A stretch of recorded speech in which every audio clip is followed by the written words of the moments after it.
Hello, everybody, and welcome to the first Rebel broadcast. I'm Tom Oliver, and we are going to be talking with our special guest of the week. It's Norm, aka Wizardmoon. Say hi.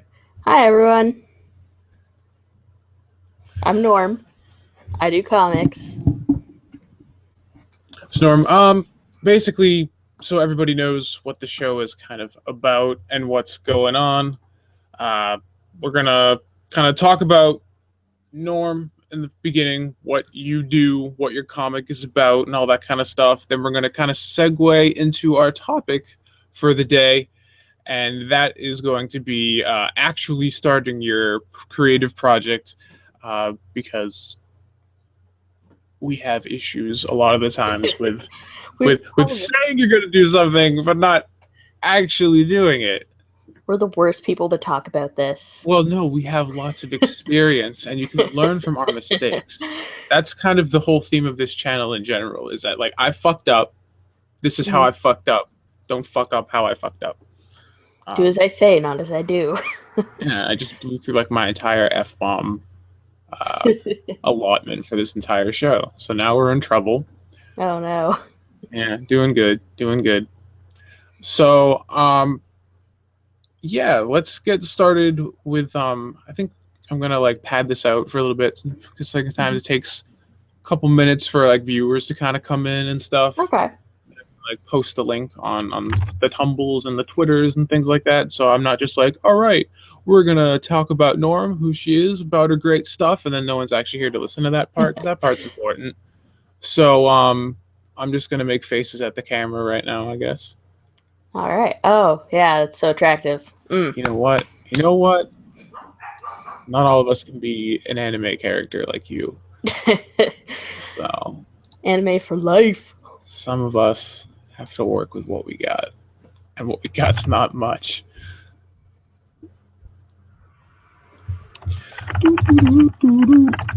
So Norm, if you want to rebliggle all this creep Okay. when I've got it posted.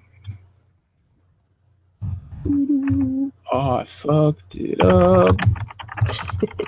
How loud is this keyboard right now? Probably pretty loud. It's better. Moved it. Actually, I just plugged in my new microphone, so let's see if that is even being used by this podcast right now. I don't even know how to change that setting. Oh, yeah, I should probably change mine too. All right, did my audio just get better? Let's try it again.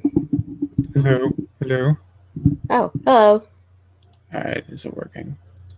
Is it doing the thing? All right, I posted it on the Tumbles, and I don't know if it automatically tweets something out when I start this. All right. That's interesting. It has a link to the live stream on Twitter, but it posted it in Spanish. Oh. I don't know why.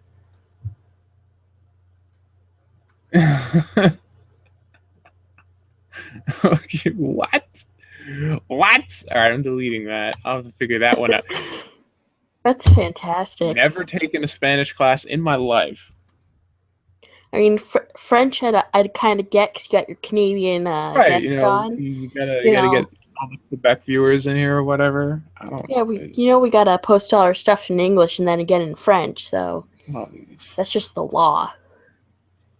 Your law stinks. Almost as bad as the French. The French are so much better than America, man. We're just butthurt. That's why I make fun of them all the time. No, nobody hates French Canadians as much as English Canadians. You've taught me that very quickly. I know. And you on Twitter is Wizardmoon_Norm, right? Yeah, but I never use it. I should. I need to do that. Norm_Wizardmoon. That was a test and you failed. That's how bad you are at the Twitter. Dang. I failed the test. Should be ashamed. Just lock But you're myself in a not. basement like a cave person. Doesn't know how Could to be use the worse. Twitter. He could be Canadian. Oh Oh wait. God. Ouch! Low blow. Uh, this is my desperate attempt to stall for time. So I'm gonna check and see if we got people in the chat. We got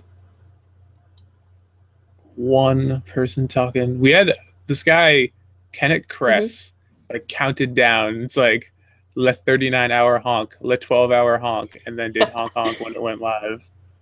I am Well, wait. Hello, sir. I'm glad that you're excited for sir or ma'am or proper gender identification. I can't tell. You're an icon and a name. I dare not make assumptions. Even though I just did. Shit. I am caught. no, Tom, don't do that. You might get people calling you cisgendered scum. Oh, well, I mean, that wouldn't be the first time.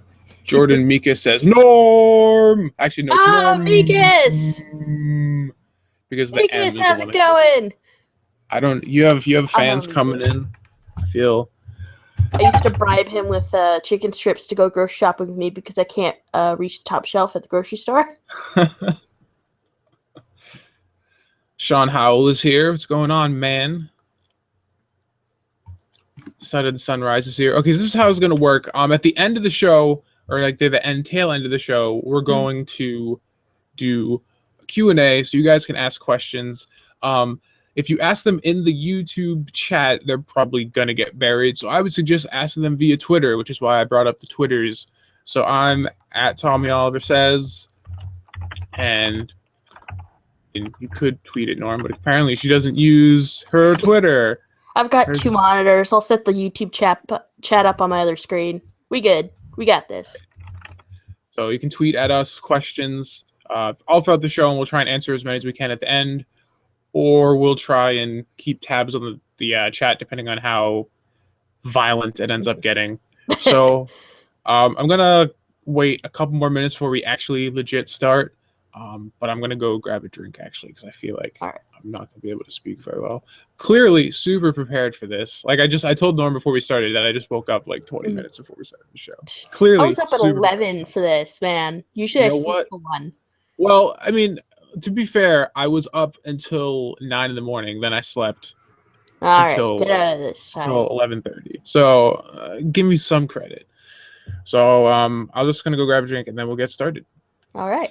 You can look at my awkward basement until then. No, you know what? Fuck that. I will talk to the YouTube people then, because I got nowhere to go because I barricaded my door. All right. Well, because it doesn't close. Don't tell them all my secrets. I'll be right back. All right. Who wants to know all of Tom's secrets? Oh yeah, Mikas, I will go back to animation when I stop being poor. Just throwing that out there. So how's everyone doing?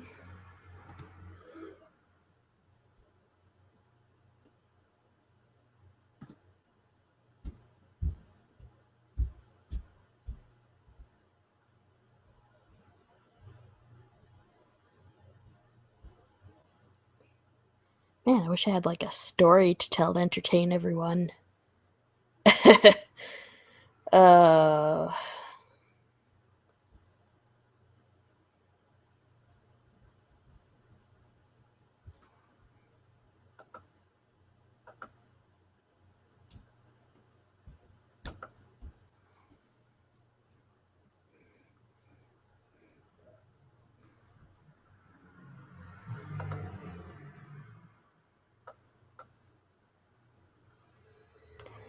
Well, I guess I could always tell you some lovely life advice. Not about comics, but it is kind of about art. Don't do tattoos with a makeshift tattoo gun. And then don't try to take off that tattoo with steel wool. You wouldn't think I'd have to tell people that, but I do. I really, really do.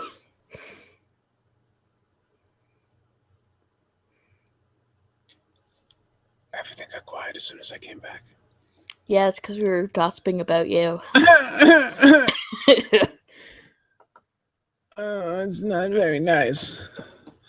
Okay, I think we can get started then. Let's Awesome. do this official and shit.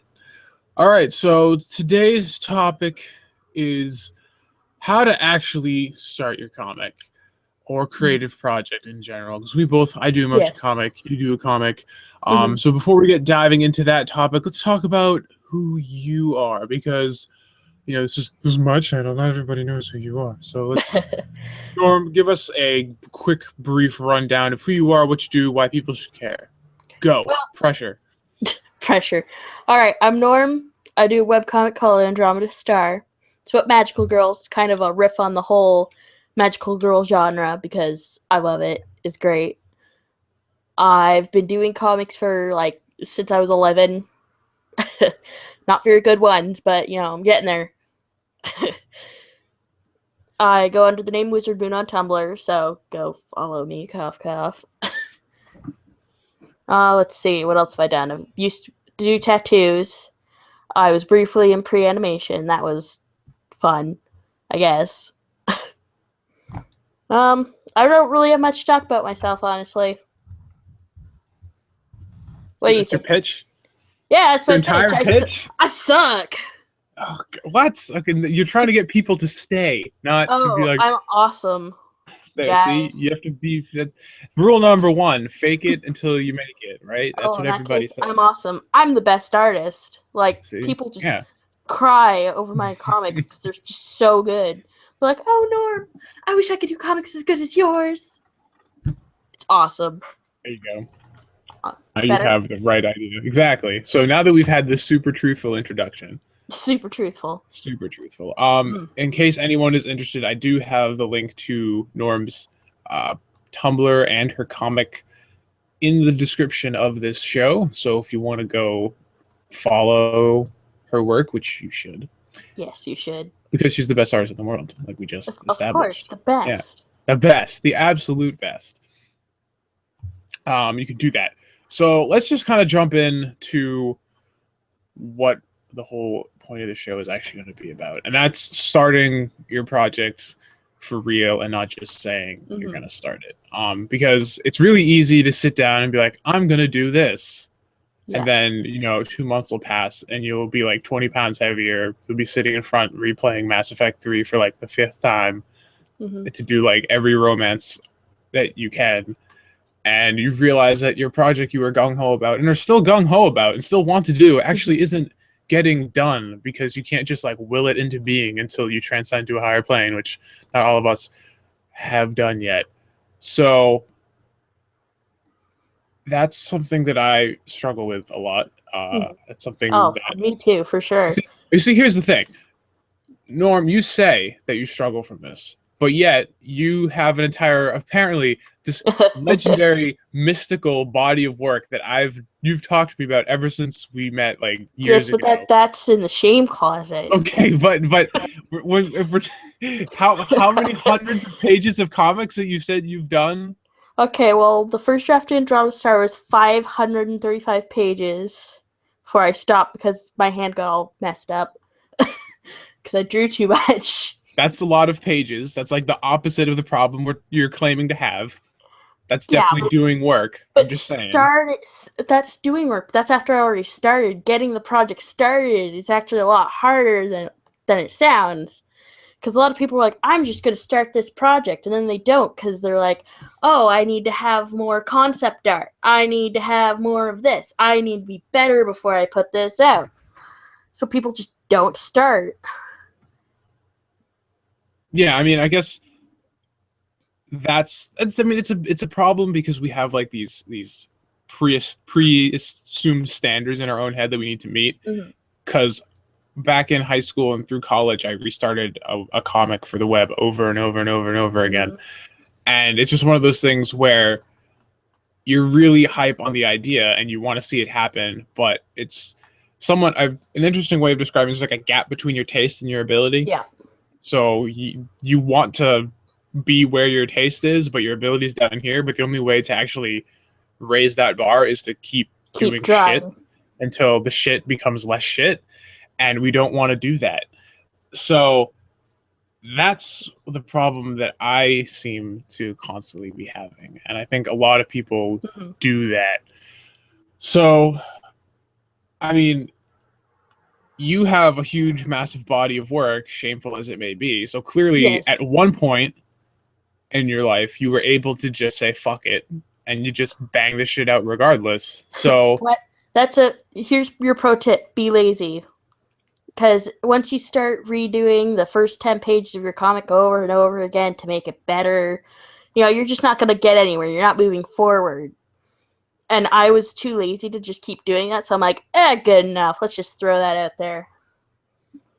well, that's the whole thing. Is that like it's not really being lazy. Like a good way is someone explained it to me once, in a video because I watched a lot of this guy's videos. He said, don't do it better, do it better next time. You know, Yeah. because if you can apply it to something new, that means you're doing better and you've also moved further forward than going back and redoing the same thing over and over and over again. And it's something I'm trying to do with Sorcerer's Lost, and like I Mhm. kind of the reason I stopped after the first couple updates was because I was falling back into that trapping. Because this new project, I was hyped and I went and I did it, Mhm. and then I was just like, wait a minute, I'm a piece of garbage, and it just kind of fell out from under me.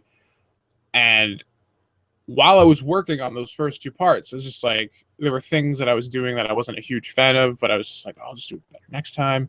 It gets harder and harder to do that when next time isn't as good as you want it to be, and like Yeah. you have to do like 500 next times before you get to the point No. where the next time is where you'd hope the very second one would be. Yeah. I don't know if you have It's that issue. yeah. Renovore's putting up a good point. It's like a wall you have to get over. Once you get over that wall, it's easy to just keep going, but you have to stop yourself from redoing this first 10 or 30 pages over and over and over and over. Yeah. That just isn't going to get you anywhere. And Um, when we say pages, like anything, like any mhm. creative, we're talking about comics, but this is applicable to the creative mindset in any Yeah. medium. So the first, it's easy to get trapped in trying to chase that perfectionism and achieving your taste right from the Mhm. beginning. But I mean, even if you look at like your favorite work, um, like you look at even like a really good comic like Bone by Jeff Smith. Like the first issue of Bone's a lot more rough than the last issue of Bone. There's Mhm. a progression going on there. And if you jumped in late, like how many times have you started reading a web comic and you jump back to like the very first one and it looks nothing like where it is currently because it's been going on for how many years or whatever. Mhm. All long running web comics are like that. It's been a slow process of evolution getting from where they are now when a lot of people discover them to where they started, you know, and you can't expect perfection or to expect like a huge following right out of the gate, especially if you're doing something like original content, which has no like pre-established fandom to like, Yeah, you ride gotta the build. coattails of. I've had Andromeda Star going for 2 years now, and I haven't even hit 100 followers yet. So you can't Which count on is followers for bullshit. anything. Fix it. Fix it. Go follow Dude, Andromeda it's Star Comic.tumblr.com. shameless plug. Shameless plug. Shameless. It's in the description of this podcast. Go click it right now. We're gonna break 100 followers before this show is through, or I'll be sad. So, I will also be sad. So just a sad. reminder for people who are joining up now. We're doing just some talkity talk about the topic at hand, but after we're going to be doing Q&A. So if you want to tweet at either me or Norm, uh, we'll answer questions near the end. Just because if you ask a question in the chat now, by the time we get to Q&A, the questions are going to be buried, and I'm too lazy to look for that shit. So Twitter is easier to actually find the questions. So I'm at Tommy Oliver Says, which I'll put in the chat right now. I should actually put these in the description of the video. That's what I'm Oh, going to do. I'm going to put our you should do Twitter that. handles in the description because I can edit it like magic. Magic. I think I can edit it. Yeah, there's the edit button. All right, so it's going to be right under the main description. If you guys want to tweet us questions for end of the show. I can't spell my name correctly. What other golden nuggets of advice do you have for us? Your sagely wisdom. Okay, here's a question, just for people to understand like how like legendary I think your work ethic is, despite the fact that you hate all of it. How many pages of comics would you say you have done, completed, regardless of your perceived quality, have you completed in your career? Would you say? Like over the past, like in total over Yes. eternity? Ever since like you first picked up a pencil at the age of like 6 months, and we're just like, Norm's making a comic. How many pages would you say you've done? At least a couple thousand. I'm just saying, 1,000, a couple thousand, like multiple thousands. Mm-hmm. I think I've maybe done 100 tops. I've done like a couple issues. Get good, Tom. Get good. I mean, that's why you're here. You're teaching me how to get good. Well, a lot of it is still in the shame closet, but like even more of it is just out there in the ether somewhere. Because I gave a lot of them away too, so who even knows? See, if people took them and you were giving them away, that means it had to be worth something. Yeah. I've never seen this famed shame closet because I'm in the U.S. and you're in Canada. We've known each other for 3 years now. We still haven't met in real life, which is a bullshit. Bullshit. It's bullshit. So such bullshit. Someday I'm going to get my passport, come to Canada, and the first thing I'm doing is just going to be like, show me the shame closet. I want to know. I will dig out the shame closet specifically for you if you come visit me. Sounds like a plan. Awesome. But, I mean, I guess the fact that you have such a large body of work speaks to, the truth of what you're saying is that, like, if you have this whole big closet full of stuff you don't ever want to be seen again, and now you have Andromeda Star, which you're publishing, obviously, and now you're on here talking about it and showing it. So clearly, like, you're not ready to throw that in the closet just yet. No, so it just speaks to the idea of, like, persistence is key to actually making it in any field, but especially the arts.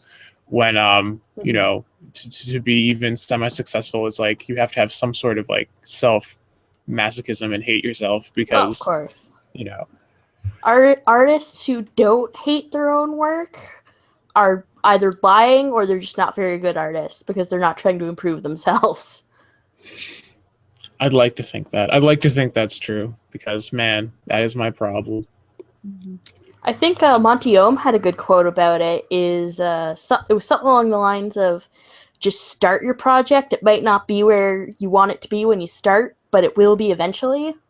Exactly. You can't, that's a whole like stupid thing about fearing starting, is that we have this whole thing. Actually, I think this is the video I'm going to record for Rebel Pixels today, so spoilers. But is that we have this innate odd fear, like irrational fear of putting something out there that isn't at the quality level we want it to be, but that prevents us from doing anything, which is like by definition a worse failure. Like now we have nothing at all, and like it's safe in the moment. It's just like, oh, I didn't screw up, I didn't put out anything bad. But then like tomorrow you're gonna be like, I still have nothing to my name at all. So yeah, because then you're just some guy sitting in your basement playing Mass Effect for the 3rd or 4th time, 50th time. How do you think they made Mass Effect? They had to fucking start and do it. I mean, think about it. Mass Effect 1, you couldn't fuck Garrus, so clearly there was room for improvement there. I know, it was so wrong. You couldn't, no Tali and no Garrus romance options, so they had the improvement. I mean, but then BioWare got bought by EA and things happened, but that's a completely different story. And they could still use improvement. I still can't romance a Krogan. That's just wrong. It is wrong. So someday. Someday. We'll see. But I mean, that's the whole thing, is that, like, to get to that professional level, it takes time, effort, and those are like awful, terrible words, because it just means like, oh god, there's like, the secret really is that there's no like magical secret. It's just like you gotta like double down and just be like, okay, this is what I'm gonna do, and it's gonna be a struggle, and it's gonna be a process, and there's gonna be a lot of things that I don't like. And the whole thing that I've learned, and maybe you Yeah. can agree or disagree on this point, is that like even when I was building my YouTube channel, Yeah. I was just like, oh, when I get to 1,000 subscribers, like I'll be happy. And then it's like, when I get to 10,000 subscribers, I'll be happy. When I get to 50,000 subscribers, I'll be happy. But like every time you meet a goal like that, it just becomes normal, and then nothing really changes. So like you kind of have to realize that the goalpost is always going to be moving like directly in proportion with the progress you're Of making. course. So it If never looks like you're getting anywhere, but you if are. if you're content with how, with your goals, like I'm happy, I've reached this goal, I can die happy, then you're not improving. Yeah, The because then you're goalpost not putting has effort. to move. Because then you're not going to do it. Because like the whole thing is that like if you're starting this comic or any sort of Mm-hmm. project and you want to get to X level and then you get to X level, like you're not going to keep going after that. The only way to keep that progression is to fucking make that happen and like just like continue to be greedy and want more, essentially. Yeah, that's just like the nature of being a creative type is you just have to keep, today I'm going to learn about line width, and then once you get like crack down on that, there's another thing you want to learn, another thing you want to get better at. Like I'll be happy when I have 100 pages. I'll be happy when I have 500 pages. You're never going to be happy. You're an I'm never going to artist. be happy. You're destined to be miserable for the rest of your life. Pretty much. I'm You can be sorry. happy when you die. Maybe not even that. Who knows? Because once you're dead, I mean, you're dead. Who knows what happens at that point? But I mean, it's kind of that desire for more and that desire to do better that keeps us going. And I think you bring up a good point. Just like I want to learn how to do line weight better. Like a lot of times, improvement can come just by focusing on small things. Yeah. Instead of just looking at your entire project and being like, this needs to be better. It's like, what does that mean? That's like such an intangible measurement of quality. Focus on one small thing at a time. Like I remember one of the big things with Andromeda Star, like a small thing that helped a lot was when you switched from Comic Sans to Anime Ace. It wasn't exactly Comic Sans, but it pretty much was. It was like some not comic font, and then I was like, it was like not Comic Sans. Yeah, that was you. You just sent me the new font. You're like, for fuck's sakes, use this. Yeah, and like that small thing does a lot. And I like, do like it a lot better. It actually helped a reads lot when I stopped doing my own speech bubbles and just used the ones in Clip Studio. I'm like, fuck you. It is. Clip Studio is so good. It's like I know. more people need to use it. It's just the program itself is really ugly, but the things it does are magical. But yeah, I mean, that's like the whole thing is that like you make small little steps here and there. And now like you showed me that line art video, which was really cool, which we should probably put in the link in the description somewhere. But it's talking about how to do dynamic line weight and control your lines and like using it in conjunction with perspective to give a sense of atmospheric depth with just using line weight, which is pretty crazy. And like you apply that and then your comic gets a little better. Or, you and then eventually be like it all me comes and stop together. being a little bitch and like realize it's okay to use references, and then your figures get a lot better. So it's just like breaking the whole process apart and looking at what you're doing and saying like, what small thing can I like actively work on? Because to look at like my entire style, your entire project in general, and saying like this needs to get better, like there's so many possibilities at that point for how it would happen, and that's difficult to really like narrow it down. But if you kind of break it into like small little bits and just be like, this is something I want to work on, you take a couple weeks and do that, by the end of those couple weeks there will be a marked improvement to where you are now. So and eventually all those little things pile up, and then you look at like the new page as opposed to the first page, you're like, wow, this whole thing's really improved. Exactly. And that's like when you get to the point where you look at like a long running webcomic and it's just like, wow, that is a lot better. Like even if you look at the first strip of XKCD as opposed to now, there's a huge difference. And XKCD is just stick figures, but it's all about refinement and learning how you want like your method to work, and that kind of helps tighten up everything.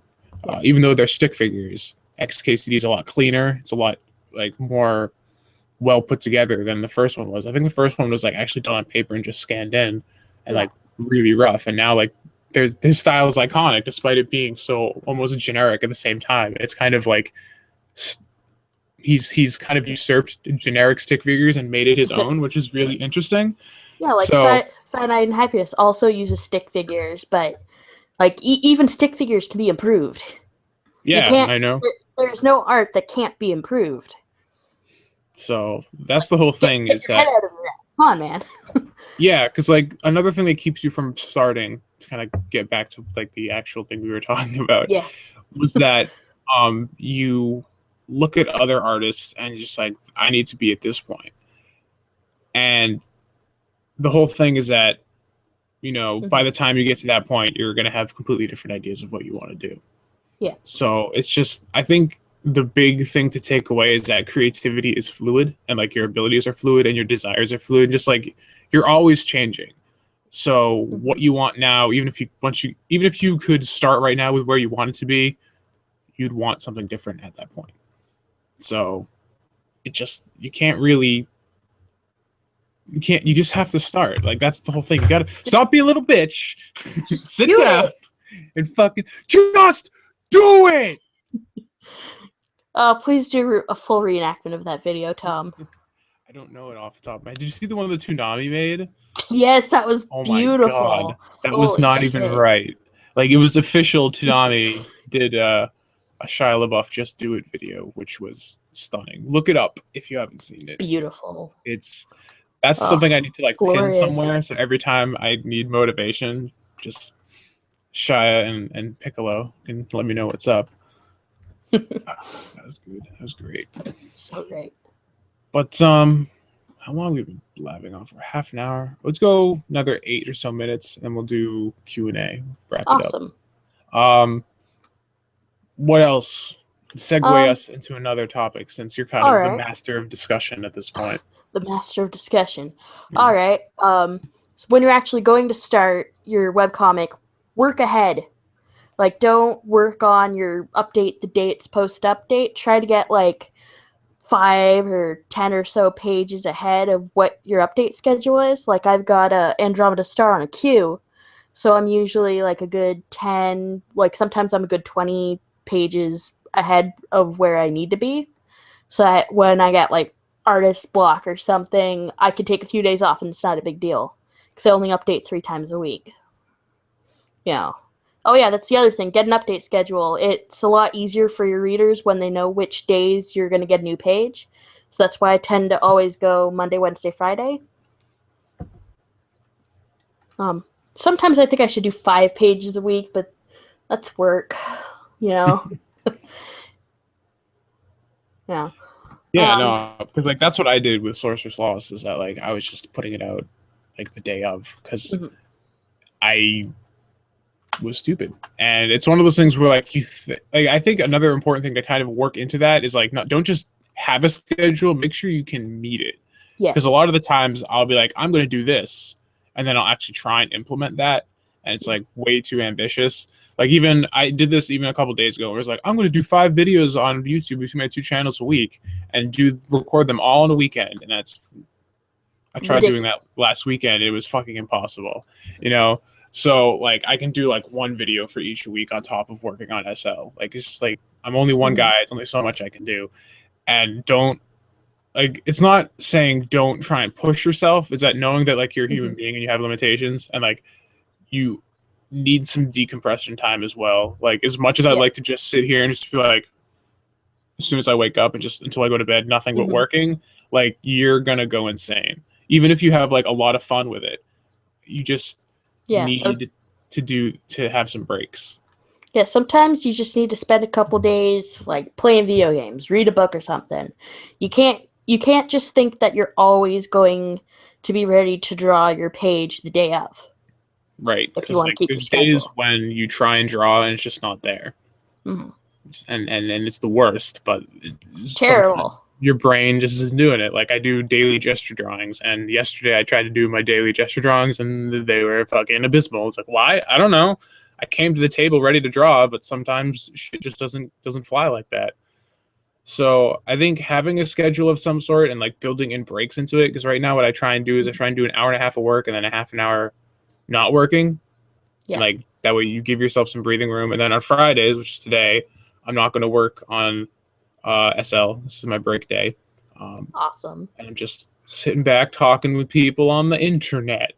So like build in some breaks and figure out a schedule beforehand that you can do, and make sure you have like a bit in the queue. That way you have some wiggle room in case life happens. Because sometimes Shit happens. you fucking your car breaks down, or someone gets sick, or you get sick, or you get hit with delays, and that's a problem too. So I mean, not everything's always going to go 100% perfectly, and you gotta plan for your inevitable shortcomings. Yep, because you're human, you're not a robot. As Not much as yet, that you're would be not. rad. Not until When the Deus Ex technology's happens. there, I'm moving my brain to a robot Oh, body. right, of course. And Of then course. every time I see like a robot and they just like do and they make the drawing and like iRobot or whatever, and just like that's gonna be me one day. One day. One day, but not today. But it's just doing what you can and making sure. I think having a plan is super important. Yeah. Making Even if sure. it's a chaotic, disorganized one like mine, because I'm the least organized person, especially compared to Tom, who's like got all his folders and shit, and he's got his scripts worked out, and I'm just like, I wonder what today's page is gonna look like. Let's find out. I don't know. I mean, finding a workflow that works for you is just as important, because like for me, I like doing one thing at a time. Like, okay, I'm going to write the script, then I'm going to do the thumbnails, then I'm going to actually like do an. Sometimes I'll do an animatic, and then I'll be like, all right, now I'm going to actually do the work, and I'll do all the backgrounds, like because I do the environments, like I just did on the stream yesterday.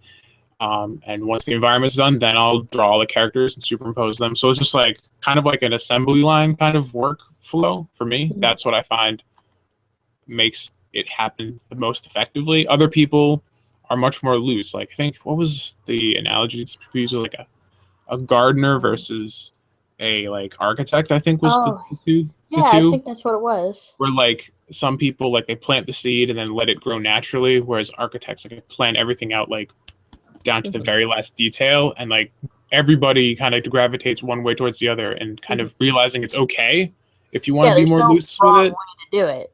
Yeah, you want to do not what's right, but what's right for you. So like let yourself figure these things out beforehand, because the worst thing is trying to like figure that out, figure out your release schedule, figure out your work habits, and trying to get something out all at the same time, because then you're just like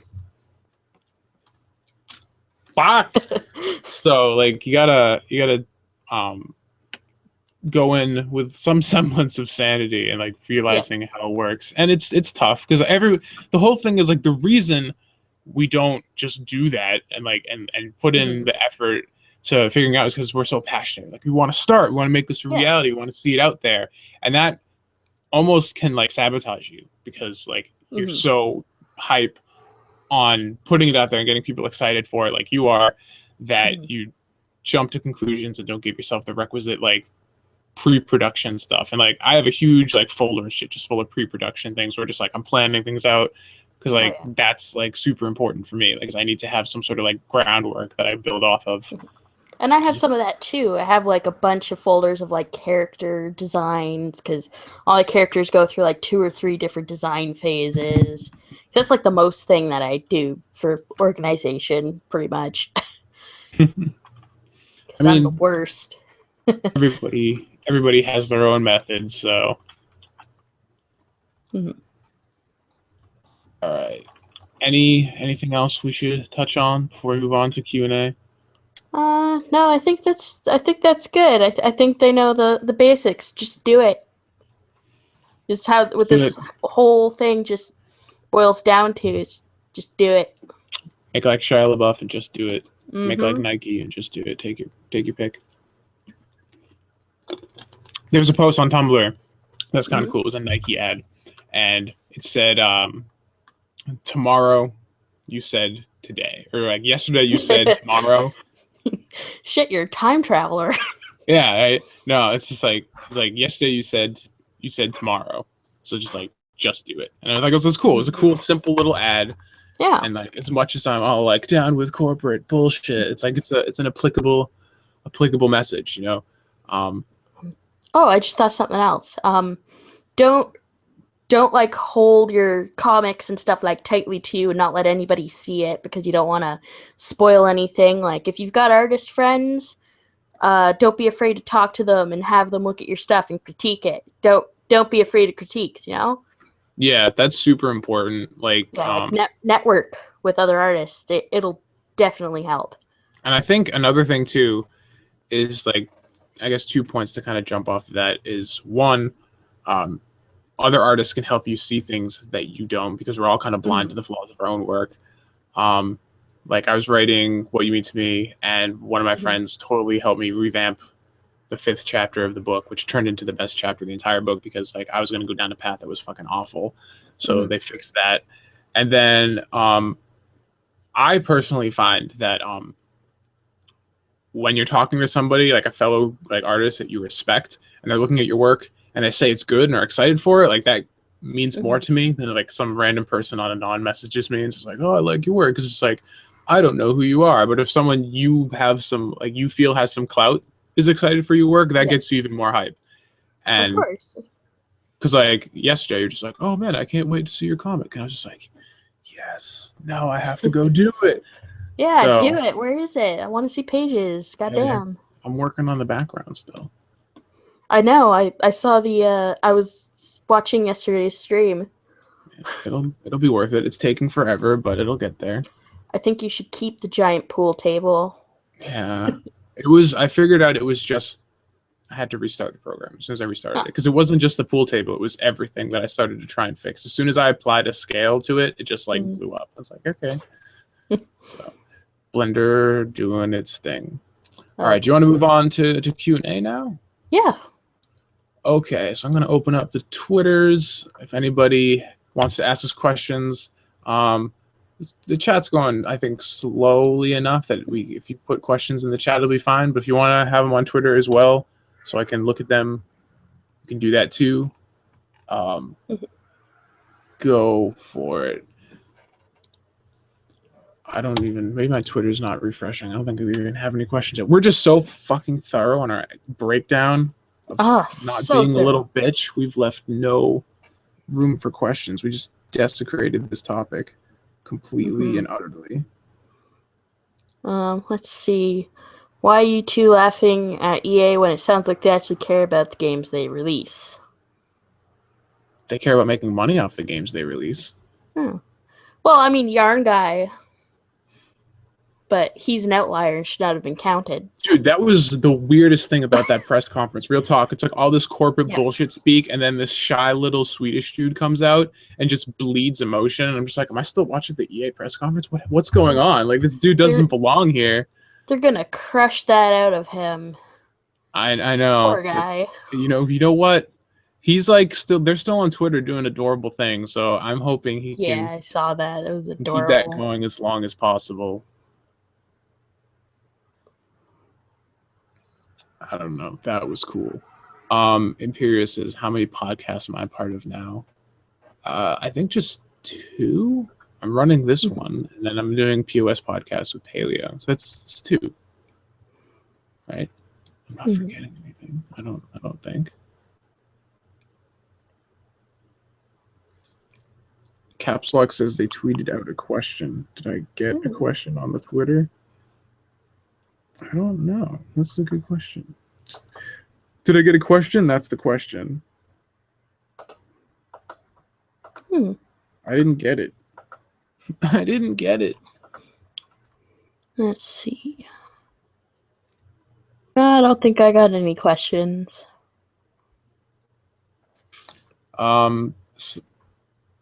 Kenneth Chris asks, is the Myers-Briggs grid a helpful resource for character creation? I don't even think I'm familiar with the Myers-Briggs grid. Or if I am, I never that's called like it the that. INTJ, INFJ, INTP. Maybe. I've never personally used it that way, but I guess it would be a good way to kind of build on archetypes. I mean, I've kind of Mhm. I mentioned this before, I think on Tumblr, that when I build characters, as of late, I'm trying less to rely on archetypes and more to rely on goals. Mhm. Um, because like I think real people Mhm. aren't like steadfast like an archetype. Everybody has like little bits of all sorts of Mhm. kind of personality traits that kind of amalgamate into a human being. And Yeah. I think those are kind of drawn out of us based on our goals that we're pursuing. So I try and create a character that starts relatively well rounded with certain like Mhm. kind of mild traits, and then depending on what I want them, what they want, is where that kind of like pulls them in a Yeah. personality direction. I find if you So start working on a character long enough, eventually you'll get into their mindset, and the character will tell you what to do with them. As crazy as that sounds, talking to your own characters. no, it's totally true. Like I've said a few times that like the best part of writing is when you stop writing and you're just like a scribe. You're just desperately trying to scribble Mhm. down what's going on. Like you're in the scene and they're just talking and you're just like trying to you're capture it without missing a beat. Like that's when like shit gets like super Mhm. fucking zen. So it totally happens. We're all just insane with like worlds going on in our heads. Yep. If you could play 100K a year for something to do the rest of your life, what would it be? Sorry, I butchered your question, Saber. Let's see. I would want to be paid to dick around and never do anything ever again besides comics. So I guess I comics, Yeah, I guess I'd pretty much be in the but same mostly dicking situation. around. That's the whole thing, though. Is like if you got guaranteed income, I just be like, I did one panel this year. Give me my 100K. You know, there probably have to be some sort of stipulations to this contract other than just do something. Let's see. Celicam asks, when someone gets an idea for a story, do you believe it's better to work from the ending backwards when fleshing it out, or from the beginning? I think it depends on your workflow. I know for me personally, I definitely like working with an ending in mind because that kind of keeps me motivated to moving forward. Yeah. Because like I know there's a point I want to get to. Mhm. Um, I'm just like a stickler for like planning out at least like the big beats of a story before I Yeah. even do anything else, just so I have like some skeleton of reference to where I'm going.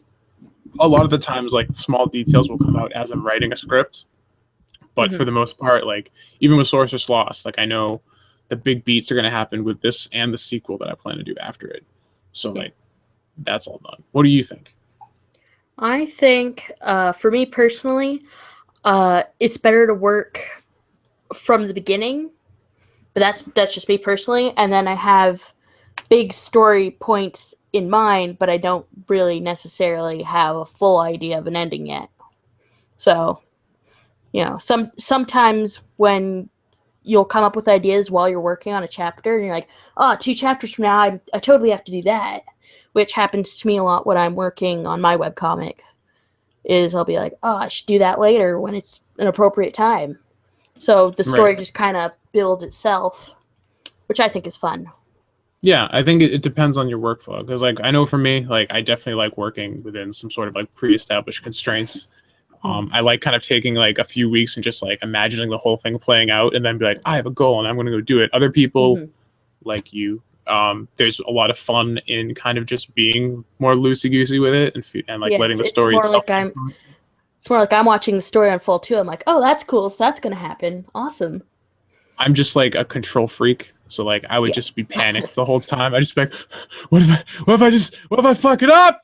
And I'll just like so like that's kind of a problem I'm dealing with right now is because Sorcerer's Lost was supposed to be an ask blog, so I don't Mhm. have like a super ton of like detail fleshed out for this first part other than a couple beats. So I'm just like, Mhm. oh god, what am I gonna do? I have the first thing written out, and then after that, fucking I'm glad you switched formats. Ask blogs suck. I had that Adventure Time Ask blog going for a while, and I kept getting like the same questions over and over again. When's Marshall Lee going to show up? I'm like, on one of the fucking 30 million Marshall Lee blogs. Get out of here. yeah. God That's damn.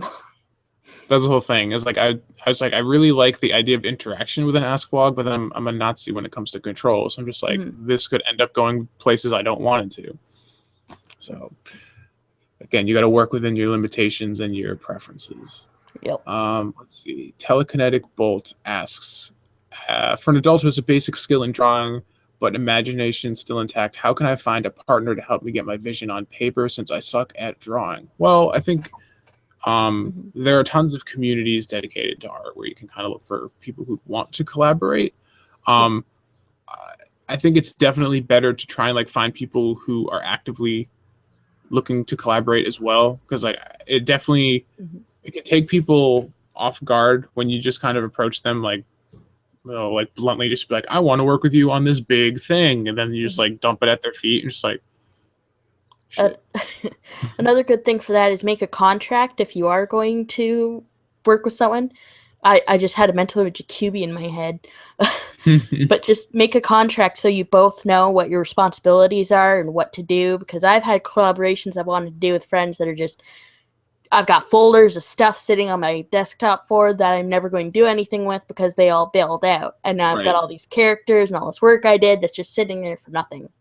Yep. I mean, that happened to me in college. I worked with my friend I met online, and we were going to start a whole online Mhm. comic kind of distribution thing. He was going to do his comic, I was going to do my comic, and we collaborate on making like the infrastructure work. I was going to handle the YouTube part. He was going to do the web Yeah. site thing, but then he never delivered the website, so I had to bullshit a website. And then we went to a convention together, and I realized he wasn't a good public speaker, and I had a bunch of connections lined up to talk to, and he Mhm. botched all of them. And then Oh, he God. fell off the face of the planet, and I don't know what he's doing now.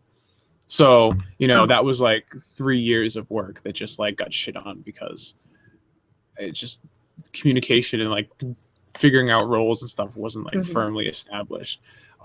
That's the whole thing, is that like picking the right person to work with, you know? Yeah. It's like you can go blindly approach people. Some people like me are really wary Mhm. of working with other people to that degree now, just because I've been Yeah. burned so many times. Other people don't want to do it at all. Other people are totally willing, but aren't the right fit for your project. So Mhm. I would say definitely make sure you're approaching people who are actively looking for collaborative efforts themselves. Um, Mhm. and just take some time to talk with that person before you commit. Yeah. Make sure you Get guys to know the get kind of along person they really are. well. Yeah. Right. And make sure that their work ethic's good. And once you kind of had it laid down, remember that even if you become friends, it's still like a business thing. And like get a Mhm. contract, get it all in writing, and make sure there's no confusion. And you know, respect each other enough to treat it like a business and not just like a herp a derp thing that you're doing. Yeah. Or you can be like me and just be like, fuck it, I'm gonna learn how to draw anyways. And even if it's bad, you just do it regardless. Mhm. So let's see what else we got. I've recently started to play Pathfinder, and I'm wondering on creating a world and building a campaign. Any advice on world building? Norm, why don't you answer this one first? Oh, world building? I don't know. I thought you were the world builder guy because you got this whole fantasy setting. Because most of my stories stick firmly in the real world with tweaks. So Well, I mean, that's an option right there. You know, I mean, yeah. the whole thing is that like if you because I've kind of done both sides of the equation. My first big story was very much the real world with tweaks, and the one I'm doing now is completely from the ground up different. And it's like an amalgamation. I've said amalgamation like 3 times on this show, um, of a couple different worlds I'd kind of conceived in the past, and I think it's determining what you want to focus on. Because usually when you're doing real world with a twist, is that the twist is the central point of your Yeah. story. You know, like Magical Girls, for example. You know, it usually Mhm. takes place in the real quote unquote world, and the twist is the central point of everything. There's like Yeah. magic, and that helps create a contrast and becomes much more Mhm. noticeable. Whereas if you do like a fantasy setting, like a traditional swords and sorcery thing, like it's so tropey at this point that so many aspects of it just kind Mhm. of blend together into like what you expect from it. You know, you watch Lord of the Rings, like there's like Mhm. elves and stuff, and it's not like it's like okay, yeah, whatever. Of course, they're Yeah. You elves, got like they're it's like you got your tall elf folk, you got your evil orcs. right. As opposed to like if you had something taking place in modern times, but the difference was they're elves. Like Mhm. the elves would stand out way more because like it's contrast against normality. Mhm. Um, so I think determining what you want to do in that sense. Um, also realize that like you don't. need to reinvent the wheel if you don't want to. You know, like Yeah. for Sorcerer's Lost, it it's very much a traditional sort of fantasy story. Like there are things that I'm doing that are mine, but I'm not like a lot of people say like, oh, you got to be innovative and you got to do something new, and I don't really know if I agree with that. I feel like if you innovate for the sake of innovation, um, you're not really putting your heart into it. You're just trying to like find a way to desperately Yeah. differentiate yourself, and that's going to make it less authentic. I think Yeah, you that's should when focus on being good that's first. that sorry. That's when you see people who are like have to make sure every race in their fantasy setting has their own new language that's just like a bunch of gibberish that has no Hmm. form or structure. And it just you look at it and you're like, I'm not reading this crap. I got Yeah, better shit to do. it's when you're like pointlessly, innovating, and then it just becomes like this whole dense thing. Because like every time you Mm-hmm. introduce a new aspect into your world, you're basically putting it in the readers or the audience's hands of trying to parse that, or you have to stop the story and explain it. So every time you introduce another aspect like that, you have more responsibility to make it clear without being obtuse of what that is, and Yeah. it's more for them to remember. Whereas like you're just like high school setting, there's nothing else you need to say. Everybody intrinsically understands that, either from living through high Yeah. school or just from being exposed to it in so much anime, you know? So I think determining how you want to approach that is really important. And also um, making sure that there's just, like, if you're going to go like, creating a new sort of world, Mm-hmm. realizing like establishing like rules. I think like building from like, like top down is important. Like, Mm-hmm. because like the first thing I wanted to know is like, okay, in Sorcerer's Lost, like there's a pantheon of 12 gods, um, Mm-hmm. but they're not just worshipped, like they actually exist and live among the people and rule all these big cities. And like that was like what the first kind of big idea. And then it goes down to like, okay, each city is going to have different um, kind of like moral, ethical, and cultural aspects that could mirror real life doctrines. Like one could represent like the democracy and like the traditional Greek republic. Another could be a dictatorship. One could be a benevolent dictatorship. One could be a corrupt dictatorship. And like they can Yeah. be allegories for cultural ideas that exist now, but put into practice with a fantasy twist. So I kind of Mm-hmm. started at the top and worked my way down. You can also start at the bottom and work your way up. You can start with like your main character and just be like, this is the dude and this is what he does. How does that work? And everything Yeah. else. So um, it's basically just outlining rules for yourself and making sure that you're not doing things pointlessly. Everything needs to have, I think, a purpose. Because that's the whole thing. Is that like the real world is like chaos and like things just happen because they Mm-hmm. happen. But every last detail you put into a story needs to be there with a purpose, because like nothing Mm-hmm. happens by accident because you're crafting it. So to kind of like use that power responsibly, Uncle Ben, all that shit. All right. Anything else you want to move on? Let's see. I think we got a more couple questions in here. Let's move on. All right. Yeah. Yeah. Let's see. The next one's from Caps Lock. A problem I have is biting off more than I can chew and exhausting yourself. Yet you have both the people you're working with and your audience waiting on you. Um, I think this goes back to kind of what we were talking about earlier, saying like Yeah. Pace yourself. pacing yourself and setting a schedule that you can follow. Mm-hmm. Because it's easy to say I'm going to do this without actually having done it before, and like imagining in your head you can do it, and Yeah. actually following through. So before you announce to your audience this is what we're going to do, Mm-hmm. actually make sure you've done it a few times and you're Yeah. comfortable with it. Like a week before you're gonna do your first update, like find out how many pages you could do in a week, and then that'll tell you what your schedule should be. Right. Mm-hmm. Because the whole thing is that like ambition's great, but ambition alone isn't going to make it happen. You actually have to follow Mm-hmm. through. So I don't know. I think that's really the best thing, is like the only reason audiences have expectations is because you've set them somehow. So make sure what they're expecting is something you can deliver on. Mm-hmm. That's that's all I got for that. Okay. Sudden Sunrise asks, what if you want to start a project but don't know what to do? That's how I feel. I want to be creative, but I think I'm getting cut off on the chat. I'm something. I just got lost. I'm out of ideas. There it goes. Mhm. You You know, want to go first on that? yeah. If you're just looking to get ideas, a nice thing you could do is you can look for prompt generator online, because those are all over the place. Start doing like some short stories or comics or whatever it is you're trying to do, and then while you're working on those short one-shot things, you'll come up with ideas for something bigger down the Yeah, line.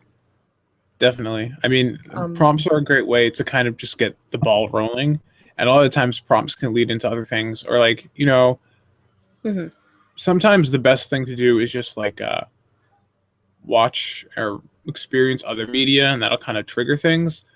Because I mhm, remember I got the idea for what eventually became Sorcerer's Lost, like the world of Sorcerer's Lost, mhm. from I was watching some anime. I don't even remember what it was, and it just came to me. It wasn't even Yeah, because like the anime itself had the aspects I was trying to to come up with.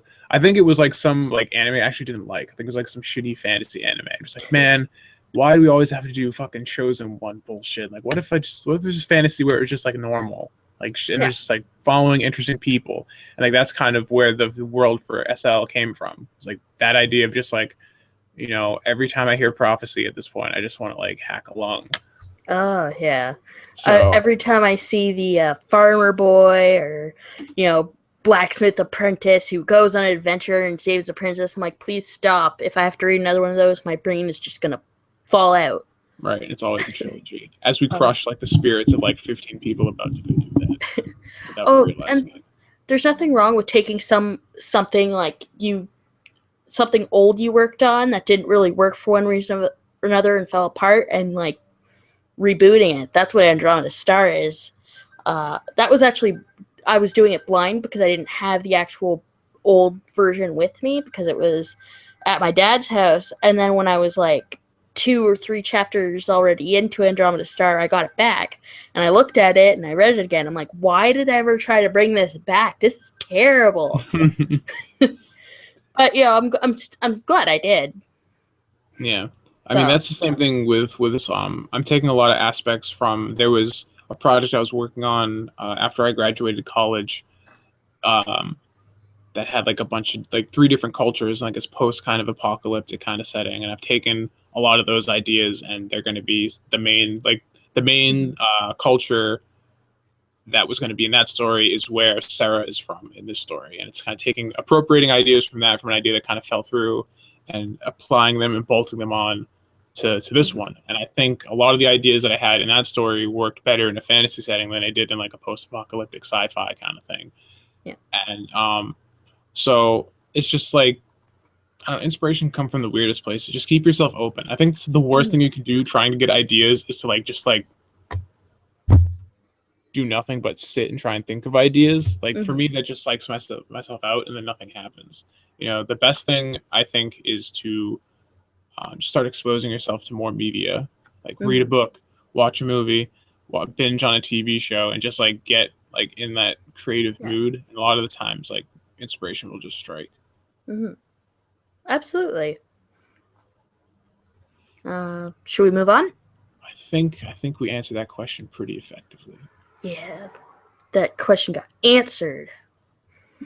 All right. Imperius says, when I wrote What You Mean to Me, how far ahead did I plan before I released it?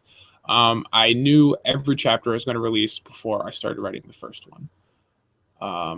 So again, that's usually how I've just functioned with making stories. Is I'll plan out the skeleton of everything, and then as I write, the details will kind of be filled in. Mhm. I did start writing What You Mean to Me thinking it was going to be a 10,000 word one shot, and then ended up being 6 chapters and took a year. So that's also something that happens. My ideas explode in size and scope way too quickly. Yeah. So yeah, pretty simple. Brony Ninja says this channel should now be called Nazi Pixels. Pretty sure I get banned like instantly. Permaban. Yeah, it's like, oh, it's starting to build up some momentum, and I screwed it up. Great. Let's see. Reno says, think of something, anything, and go with it. You have ideas. You should be able to type words onto a computer. If all you have are those words, then recognize those words. That is creative acts. It's true. Just do it. Blizzard Beast, how do you deal with nerves when making a video for the first time? Just do it.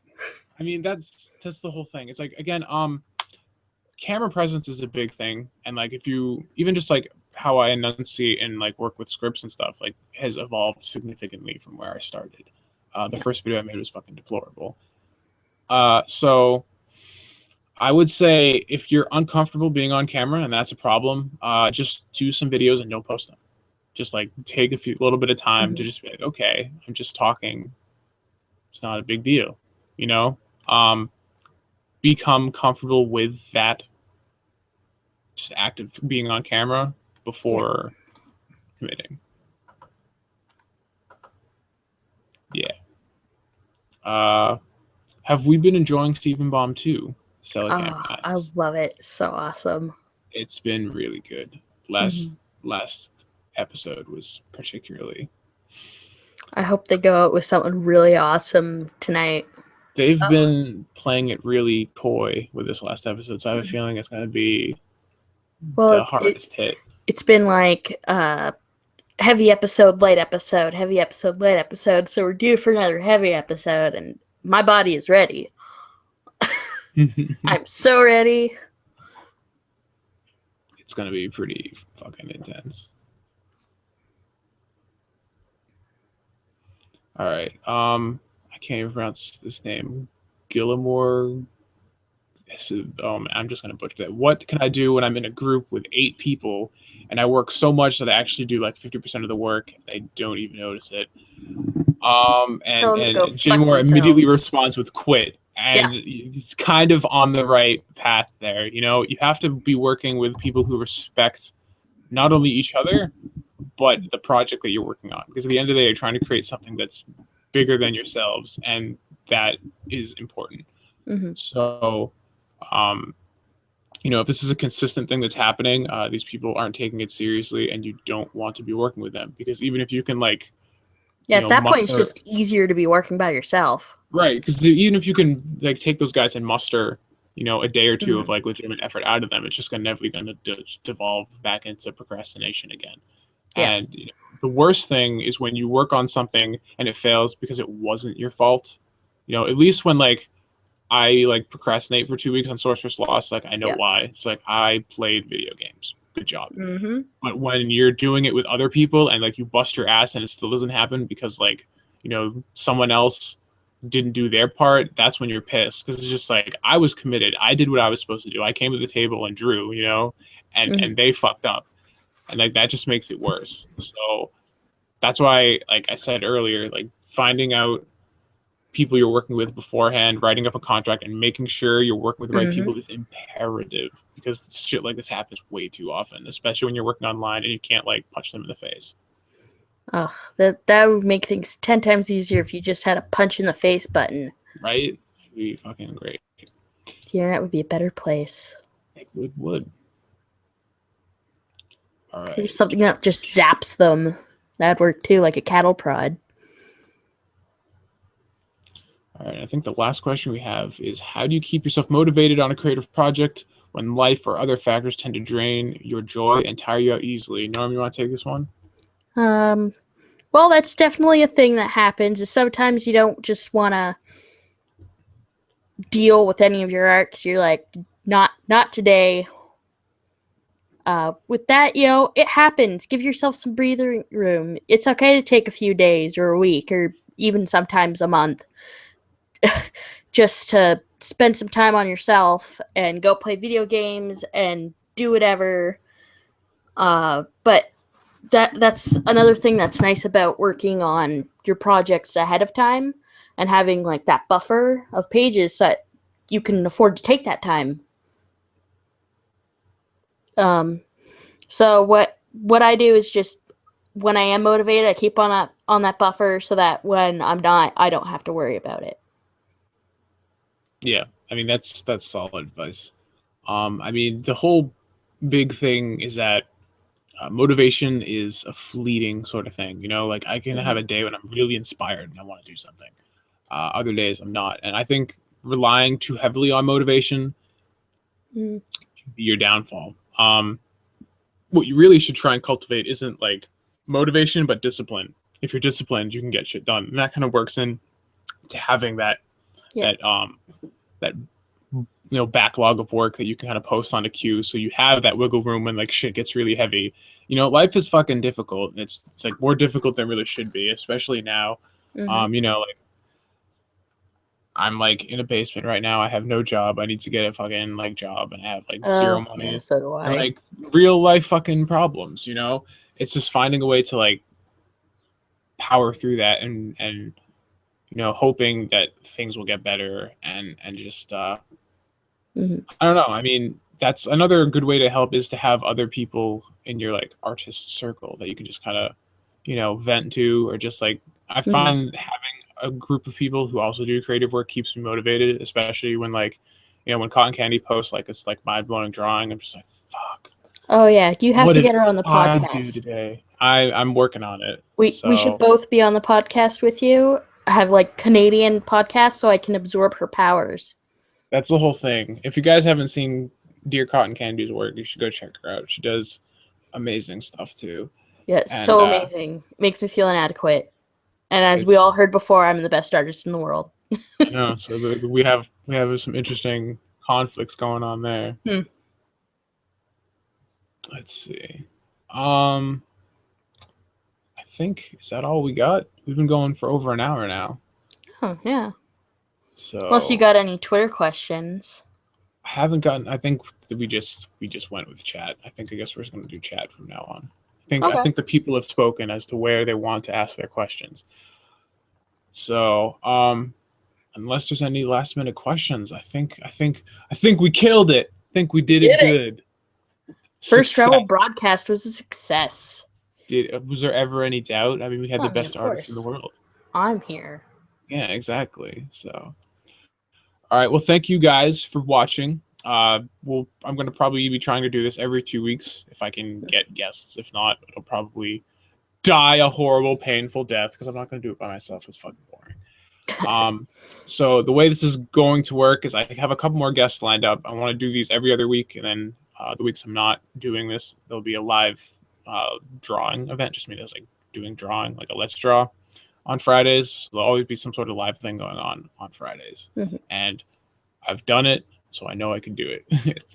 I'm practicing what I'm preaching, making the commitment, and I know I can do it. Oh wait, I think we've got one last question. Me and a group of friends are interested in making a YouTube group and podcast, but me and only one of the other twos actually seem serious. Any ideas that could motivate everyone to get it happen? You got to give them a couple pokes and prods. If not, you gotta sever Just that cut them out. connection and work with the people who are actually motivated. Because you're going to be able to make a better product that way. The last thing you want to do is drag dead weight. It sucks, and like when you fucking jettison those people, like there's going to be some friction there for a little bit, but it's important for the work. The work takes precedence. You gotta, if you have to like try and say, this isn't anything personal, it's just like you're clearly like you don't want to do this. Like, why? I don't want to force you to do something you don't want to do. So instead of like having this drag on and become a big thing, and then like we inevitably like come to blows over it later, let's just be honest with ourselves right now. You want to prestige in Call of Duty more than you want to make this project. So like you can go prestige, I'm gonna go fucking prestige my art, and we'll just have it at that. So don't take that fucking shit. You deserve better than to deal Yes, with you deserve people. the best. Yeah, that's why you're all gonna spam Norm with collab requests now. You did that to yourself. Damn it. And on that note, I think we're done, guys. Thank you for watching. Be sure to go check out Norm's work. It's Andromeda Star comic.tumblr.com, and her personal blog is wizardmoon.tumblr.com. Andromeda Star is linked in the description on this video. If you don't know how to spell Andromeda, So check it out. My links are in the description as well, but you probably all know who I am at this point, so I'm not going to bother plugging myself again. Norm, do you have any parting words for our gracious audience before we move on with our lives? Well, I guess thanks for listening to my voice for an hour. And thanks for having me on the podcast. Yeah, no problem. I knew it had to happen. Yeah, I should come back at some point if you need more guests. I'm down for that. Yeah, all right. Cool. Well, thanks again, guys. I'm going to go draw maybe for a bit and then watch Stephen Bauman turn into a giant puddle of feels. So good plan. Yeah. Take it easy, guys.